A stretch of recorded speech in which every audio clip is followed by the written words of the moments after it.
All right, guys, some of you who might follow us on Instagram might have seen the post where we were using the yellow bands as shackles. I want to explain that drill a little bit. So I brought Antonio in to help me out. Antonio is a fantastic ragdoll to beat up on. So the idea is that you could take anything. I mean, you could even get actual handcuffs if you wanted to. Okay, chain punching does not mean that you're actually wearing shackles, but it's a fun illustration that you can use because it makes you keep your hands fairly tight. So using something like a resistance band, I can double it over a couple of times. And once I do that, it creates a nice little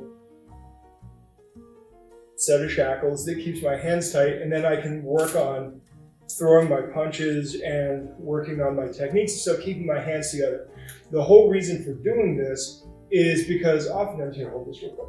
Oftentimes when people are moving, they want to split their hands way wide and do stuff in these giant motions, and Wing Chun's really not all about that. So using this as kind of an external cue, you can make it so that people kind of start getting the idea. So go ahead and put that on, right? And so if I just start throwing, light punches at Antonio, he can still ward me off, and he can even counter strike. Go ahead and just move freely, yeah.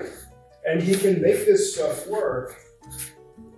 He can make this stuff work without having to make his hands go all over the place. Now, this is absolutely not 100% all the time appropriate, right? There are definitely going to be things where you need to split your hands, grab a wrist, grab a collar, something like that. So it's not something that you want to do all the time, but you find it useful? Yeah. So this is something you can find useful, especially if you notice your students or yourself starting to let your hands drift too far apart.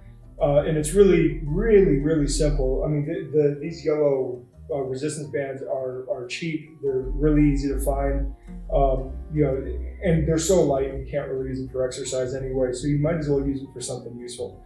And again, you don't have to use the resistance bands. You can use any other thing. But it's just a cool little drill, something I definitely recommend you trying, and it will definitely help you kind of keep your hands together. There's one more aspect about it that I really like, and that's the concept that every time you strike with it, it brings the other hand. Go ahead and just start throwing some chain punches.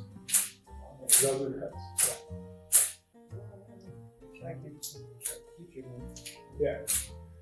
So while he's throwing these punches, you can see that it's actually dragging the hands right along with it. So every time he throws one, the other one's kind of getting dragged along and into action. It kind of forces you to move into having things linked. And that's really the idea of chain punching, is having these moves linked so that you don't have a lot of dead space, right? It's what we talked about before about rate of fire. The less dead space you have, the less there is to exploit. So we'll go ahead and cut the video here, right? It doesn't need to be a long video, and I will talk to you guys later. Good journey. Hey, thanks for watching. Like, subscribe, share, do all the other social media stuff. You can check out our other socials, as well as take a look at some of the merchandise that we have for offer in the links below. And if you happen to be in the Phoenix metro area, stop in, come in for a class, come in just to say hi. We'd love to meet you. Until next time, good journey.